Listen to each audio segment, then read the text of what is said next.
Hi, I'm Caroline Leavitt, and I am absolutely thrilled that we got on here because it was a storm and I was a little worried there wasn't going to be connection, but there is, so this is great. And also, so you all know, this is recorded.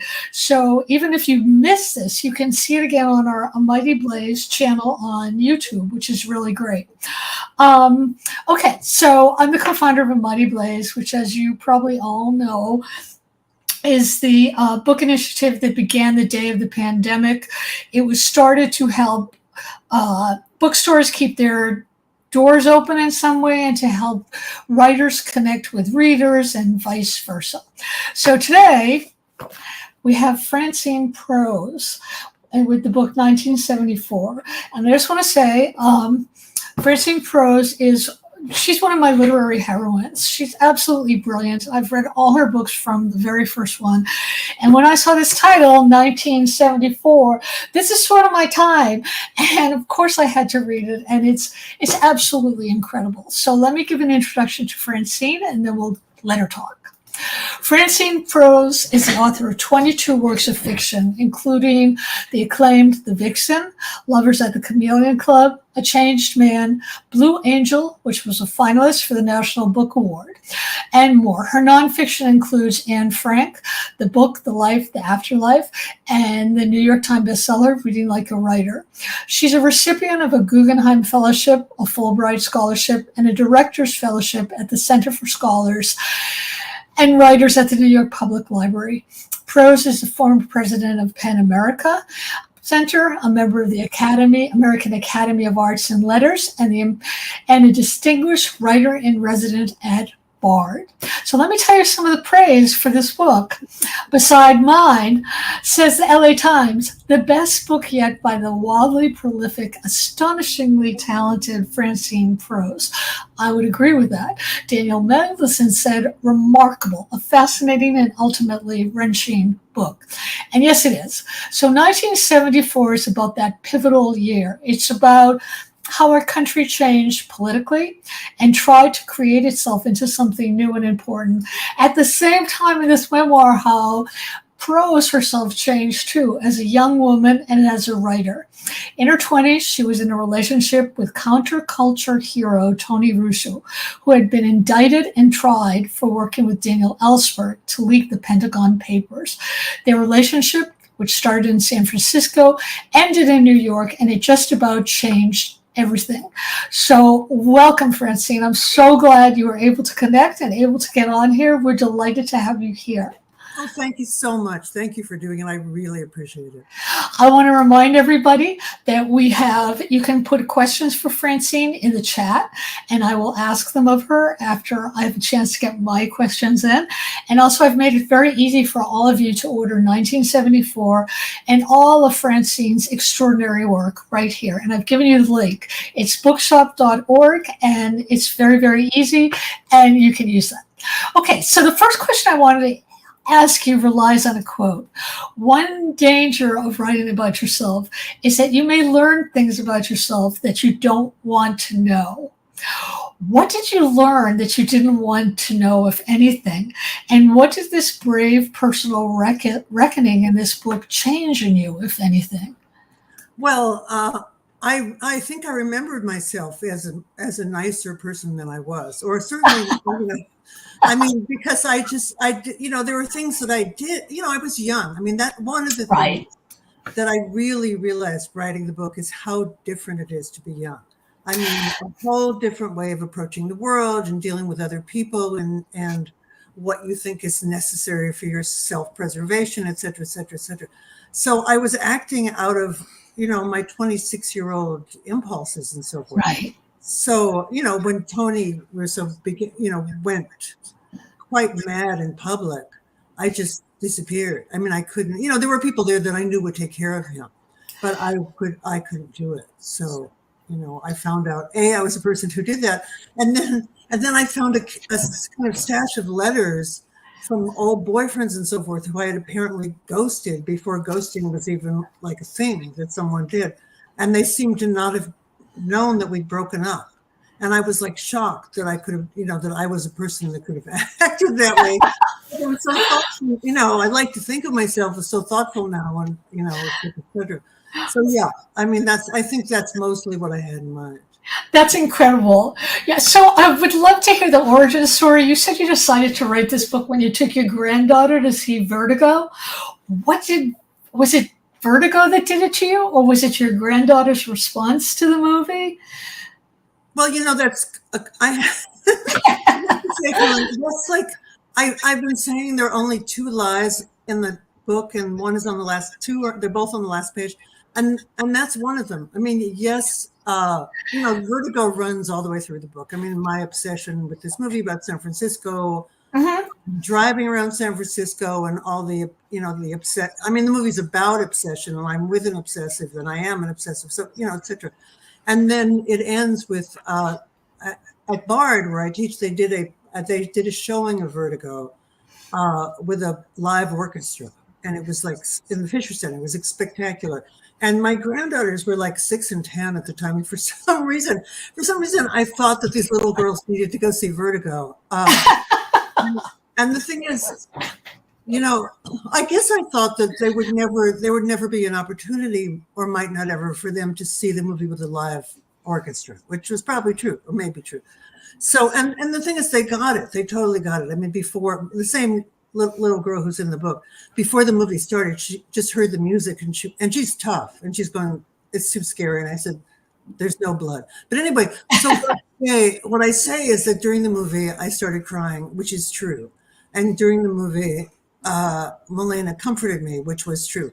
But the not true part was that was then I decided, that was when I decided. I mean, I just said that. I said that because it seemed like a good way to end the book. Good way to end. I love that. That's spoken like a novelist. That's good. It wasn't quite true. But again, a sort of harmless lie. And then the other lie was that at one point I refer to the times that I'm writing about as having been so different from the times we're living in. And that's not true either. So those two things. No, the book started, I was walking, it was really during COVID, actually. I was walking, we live in the country down the road with a friend of mine. And for some reason, I can't remember how it came up. I told her the story and what had happened. And she said, oh, you should write about that. And I was like, wow, but, It's incredible. It's incredible. I mean, the memoir is so real that I wonder what it was like for you reliving it again. How difficult or strange was it for you to be catapulted back into the 70s, which was such a strange time? And I was such a different person. I mean, that was so, it was just, I mean, as I said, the hardest thing really, I mean, I could remember the time because I could remember the history of the time. And I could remember, I mean, with, I think, pretty shocking accuracy, the kinds of stories that Tony told in that car, because, for one thing, he repeated them quite a bit. So I got to hear them again and again, but also I could just hear, it's, I mean, well, you're a novelist, you begin to hear their voices. Right. And just hear his voice telling these stories, so that part was easy to connect to. I mean, I think the harder part was just, I had so little sense of myself in a way. I mean, there's this line early on where it's like our first conversation. And I say something like, I was shocked by how fast the subject had turned from me to him. And then it's just stayed him, really. I mean, I think, I was just an ear in that car riding around basically. And I think he liked the idea of hanging out with a writer because, he'd worked for the RAND Corporation. He'd been an aeronautical engineer. He wanted to write a book. And somehow I was proof that you could have some sort of life as a writer and not, have to have a job. But other than that, I was, just this complete ghostly presence in that car. I mean, I could have been anyone. So that was the hard thing for me to connect to, like, that sort of willingness to make myself disappear. Although in a way it wasn't, because, when my kids were little and I was in the front of the car and they were in the back with their friends, I would also disappear in the same way. And I could just listen to them talk all the time. And, so it wasn't a bad skill set. It wasn't bad No, to develop, right? but isn't that the skill set of a writer? I mean, Yeah, when you're writing, you're invisible to the outside world. Somebody can be yelling fire, and if you're deep enough in your book, you don't hear that. yeah, yeah. No, Yeah. certainly that. But also, if you're out in the world, I mean, I Right, can quote, that kind of slightly icky Henry James quote about, a writer being the kind of person on whom nothing is wasted. It's right. like, and then, I mean, somebody said to me, why would anyone talk to a writer ever if they thought it was just a show up? And you don't go around with like a notebook and stuff. But I think you do. You remember. Yeah, you try and it's like a habit of mind, just cultivating certain observation. The, There's another great quote in the book where you say, maybe that was who I was. Maybe this is what happened. And I put a post-it right on it because I thought that's so brilliant, because when we change in our present times, how we think about our past changes. Do you feel like the truth is in between the past and the present about what you wrote, or does the truth change depending on what lens you look at it through? Well, honestly, Caroline, those are the last two sentences in the book. Once more, I thought it was like a good ending. I like the way it sounded. I mean, just cadence. So, but yeah, I But mean, it's true, though. It's it true, is, though. it is true. But again, I think, I didn't. I mean, even though I keep saying like, no one said to Karl Ove Knausgaard, you can't possibly remember every sardine your father fried for, 6 volumes of the blah blah. But I mean, there's that. But there's a lot of that. Maybe it was because I was so young, or maybe because I was so like, you know, kind of nuts myself, or maybe because I knew, and I think this is true, that in some way I knew that some part of my life was ending and another was going to begin. That I was, all my antennae were like, grant, grant, grant. So I was just taking all this stuff that was happening, you know. When you first met Tony, he wasn't exactly boyfriend material. He had no job and he was paranoid. And there was also the glittering strangeness of his mental health issues. So I was wondering, what was the draw? What was the draw? Was it just that he seemed a rebel and an outlaw and you wanted something different? And also, I do understand that young women of that time, myself included, we were all drawn to the bad boys. Yeah, there was that. But also he was a hero. I mean, as I say, he was like Right. anti-war aristocracy. I mean, he was the guy who was indicted along with Ellsberg. There was that, but also he was charming and as you can tell from reading the book, very, very intense, very, very intense and Southern. So he learned to sort of cultivate that kind of laid back Southern charm thing with the intensity of, a complete nutcase fanatic. So that was interesting. That was interesting. I mean, it was certainly, I'd left, I'd, I had left Harvard graduate school Right. and the last thing I wanted was to be with some guy that reminded me of a Harvard graduate student. So, and Right. Tony did not. Tony definitely did not. I mean, no insult to Harvard graduate students, but it wasn't what I wanted. But you also left your marriage. You also left your marriage and your life, and you said you wanted to live like an outlaw. And I was wondering, when you think about that time now, does it give you like any sort of shiver up your spine because you didn't really realize back then maybe what it was like to really live like an outlaw? Well, everybody, I don't know a single person who looks back on their youth and doesn't say it's a miracle I wasn't dead. Right, There's right. that. So, yeah, it wasn't, we weren't holding up banks or anything. But on the other hand, on our first date, if that's what it was, to go with Tony to the Sutro baths, which are these, ruined baths with, these giant pits full of water.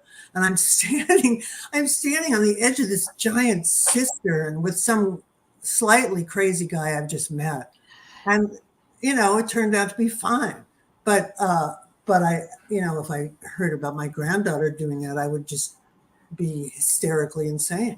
Well, because you know more. You know more. I mean, when I was at Brandeis, a few years ahead of me were Catherine Ann Powers and Susan Sachs, who did rob a bank. They were nice, white, middle class, wealthy girls, and they did rob a bank, and somebody died in that process. And the thing that was so interesting to me was everybody seemed to be so gung ho about, going to do the revolution, going to do the revolution. And then after this happened, when the campus was crawling with FBI agents, a lot of people were so traumatized. They dropped out of school, they dropped out of college, and went to go live on farms. And all of a sudden, it didn't seem like such a dream existence to create revolution anymore. So, I mean, you realize you couldn't save Tony, which is what the generation wanted to do. Yeah. And what I was wondering was, and neither did all the dreamers. I mean, Jerry Rubin became a shill for Club, Studio 54 and networking.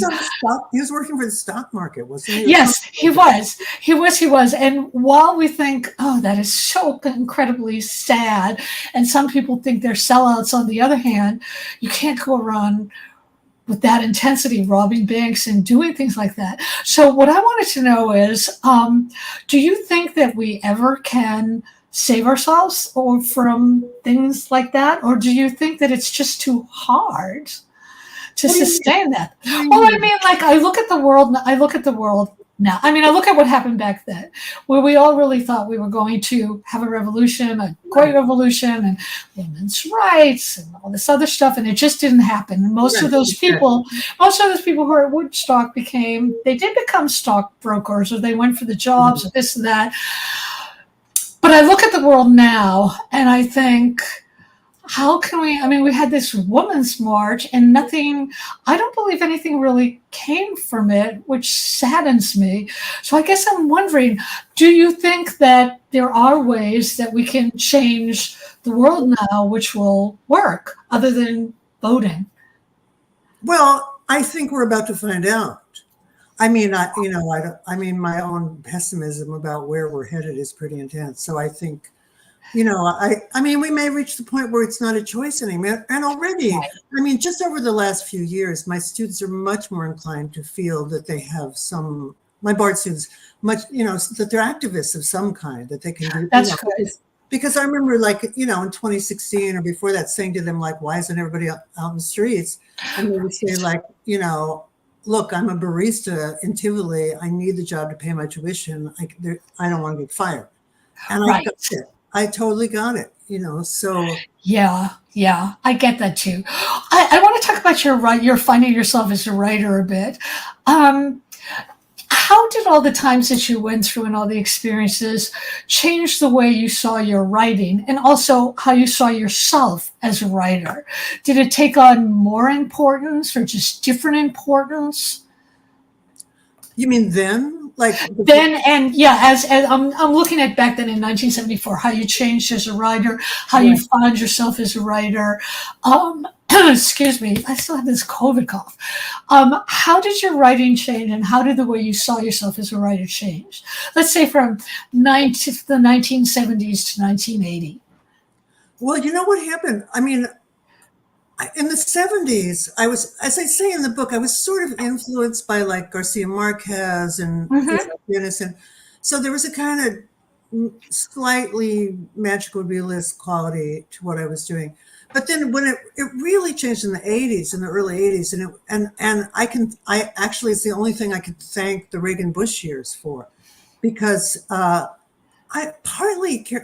because I started to hear, like, a note in the way people were talking about each other and talking to each other that was very different.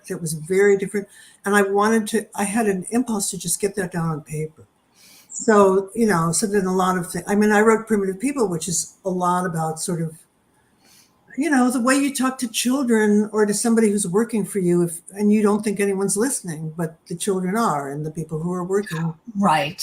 So yeah, I mean, it got all the sort of hopeful, youthful, magic-y stuff just disappeared. Just gone. I was like over that. And then it just got, I mean, my trying to just think about how awful and complicated and funny and beautiful the world is, Mhm. and put that in books. But you also said in interviews, which I find really interesting, that you're interested in how a person develops a moral conscience. And I think that that resonates in all of your books. Can you talk about that a little bit? Like, what do you think a moral conscience is, and how does it come out in your writing?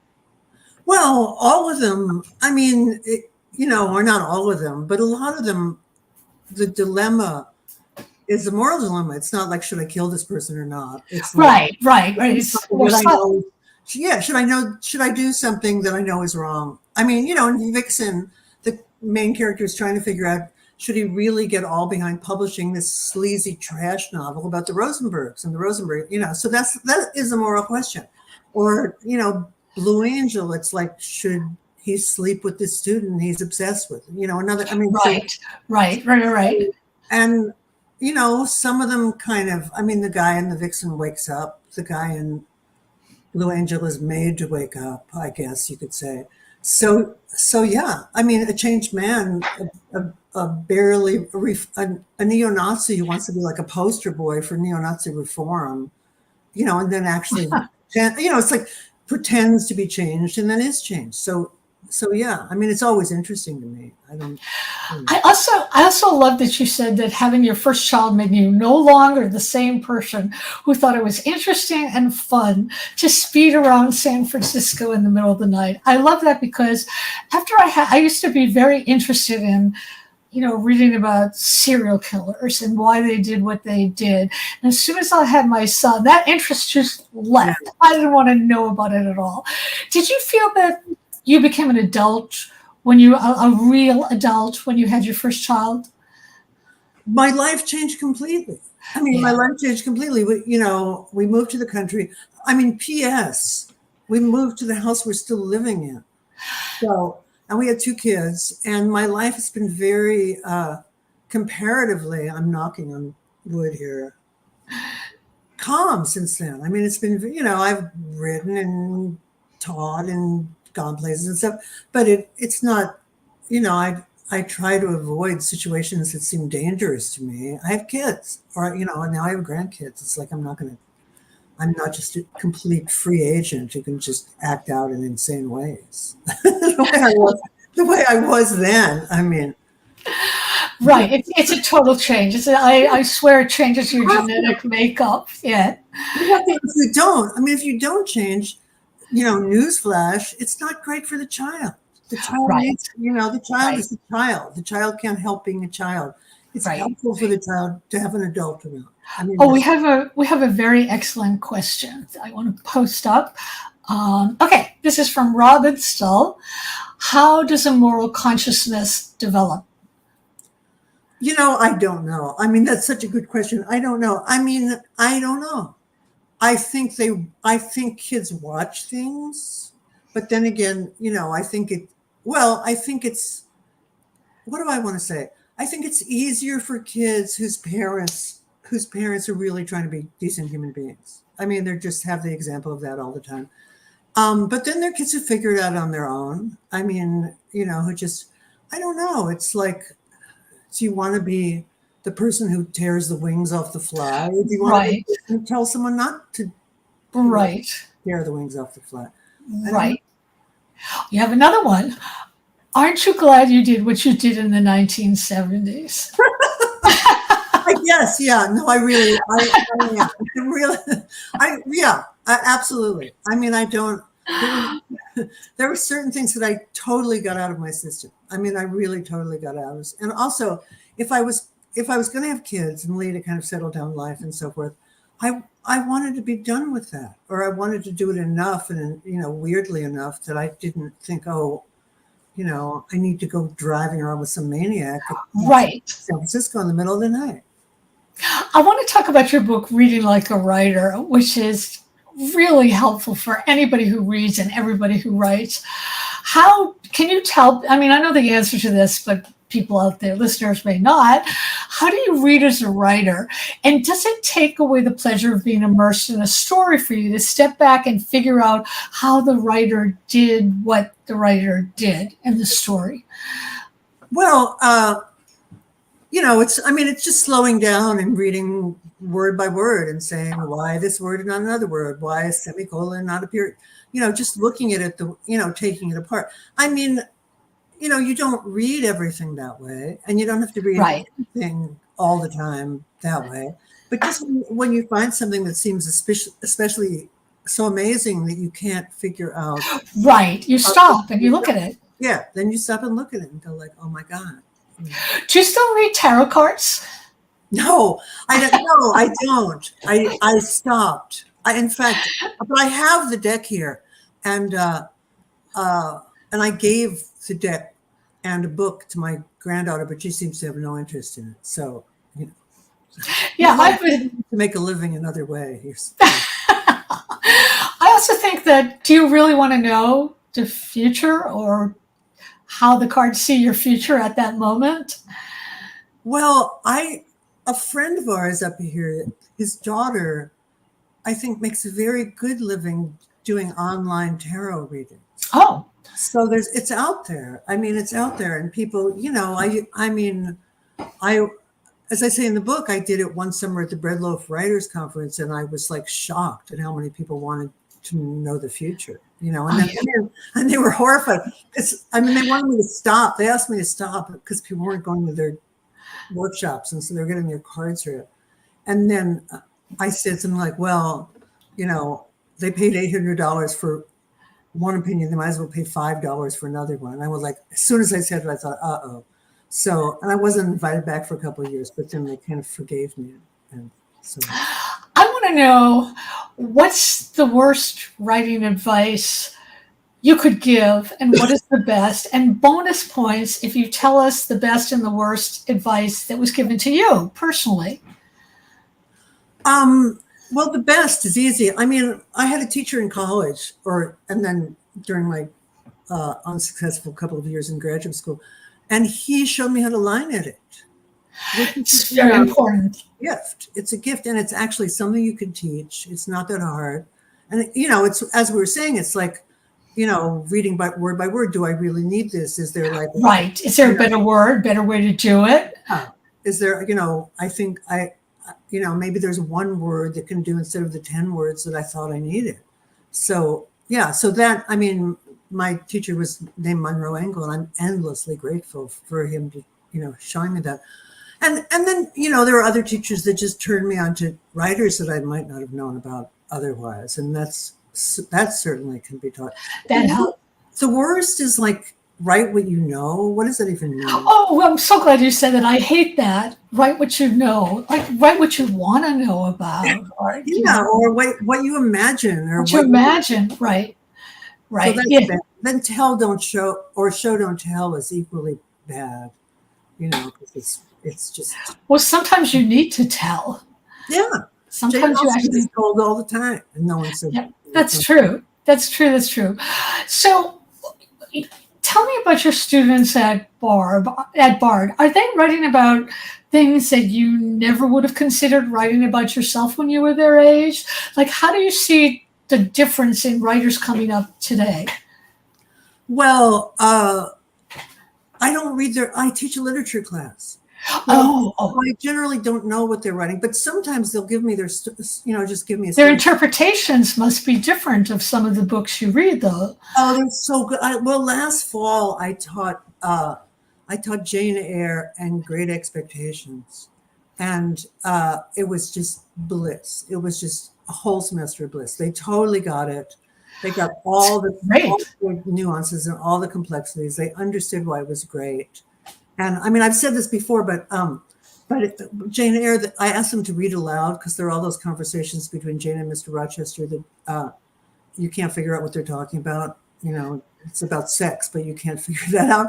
And it turned out that two of the young women in the class could do these perfect Alan Rickman imitations.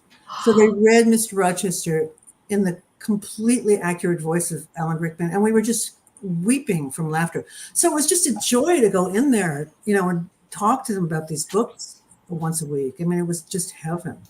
And then at the end, I kept tacking on more books because, I just wanted to hear what they thought about it. Yeah, it's I was really surprised. My son is 27, and he told me last week that out of the blue, that he just decided to read Oscar Wilde. And I thought, that is such a great choice. So Yeah. he read The Picture of Dorian Gray, got it, loved it. And I thought, that is really wonderful, because sometimes I worry that, people are reading less, but as long as they're still reading great stuff, then I'm happy. So I was just wondering if there was a difference between them. So I have to ask you this. I have to say something. This is weird because, like, maybe last night or 2 nights ago, a friend of mine was talking about reading The Picture of Dorian Gray. I mean, really, like, what's up with that? That's so really, weird. Yeah. Yeah. And my son loved it. And I thought, that makes me so happy. Yeah, and he kept saying, why does it make you happy? And I said, well, because it's a connection between the two of us. And I'm happy that you're reading something from another generation. I think that's just great. Yeah. So I have to ask you, because I'm an incredibly obsessive person, what's obsessing you now and why? Oh, it ranges. I mean, there's family stuff and personal stuff, and then politics. Politics is just, I find it terrifying, really, really terrifying at the moment. I mean, it's like 96 degrees up here in the country and every night it's just like the apocalypse weather report. Yeah. So how could I not be obsessed? I mean, I try and, 3:00 in the morning, I'm like, and also I have grandchildren and I have other people's grandchildren. I mean, I really do not want the planet to end. Right. So, Right. It's scary. I have a two-part question, which is, first, what does it mean to you to be brave as a writer? And the second part is, are you willing to talk about what you're working on now? And it's fine if you're not. Some people don't like to talk about it. Yeah, no, it's a long novel and it's historical. It takes place like almost 100 years ago. And the brave, I don't know, just like not to get where you don't. Well, it's a complicated thing. I mean, on the one hand, you don't want to be completely determined by what you think someone else is going to think. Right. Oh my God, they're going to think I'm a bad person, or they're going to think that I wasn't nice to my mother, or I'm, whatever. I mean, whatever the things you are afraid of someone thinking, you can put that on your writing and say, oh, if they read this, they're going to know I'm that. So, but on the other hand, it's not as if you're writing in a vacuum. I mean, you do want to make something that people want to read. So, whatever that means. Yeah. Do you think about your audience when you're writing? Yeah, but it's me, really. I mean, right. That's a great way to put it. I want, I'm writing something that I would want to read. I mean, that's great. I have one last question, which is, did you feel changed when you were finished writing this book? Okay, that's it. I'm never writing another memoir. I'm so done with this. Well, yeah. I mean, I did. I really did. I mean, I felt, I felt so much more in touch with the person I was then. Mm-hmm. And it was a certain amount of work to summon that person up and to make it, believable and true and whatever I wanted from it. And it meant going through sort of layers of not thinking, why did she act so stupidly, blah, blah, blah. I'm not judging myself because it was me. So yeah, I mean, I feel, I feel I have a much better understanding of how I got here. I want to show the cover again. This is a truly great memoir. This is, for anyone who's interested in the 70s or the 80s, for anybody who's interested in the education of a writer, or for anybody who's interested in how the political becomes personal. As I said before, I put the link up to make it really easy for everybody to order a book. And it's bookshop.org. You can go to your favorite indie too, which would be also great. Please remember that this interview is recorded. It's going to be up on a Mighty Blaze on our station, so you can watch it whenever you want. And it's going to be a podcast also. It's probably not for a month or so, so you can listen to it that way as well. I want to thank everybody who showed up. I want to thank the questions. Francine, you don't go away, you stay, because I want to thank you properly afterwards. But thank you so much for being here, and I'll see all the rest of you next week. So thank you for being here.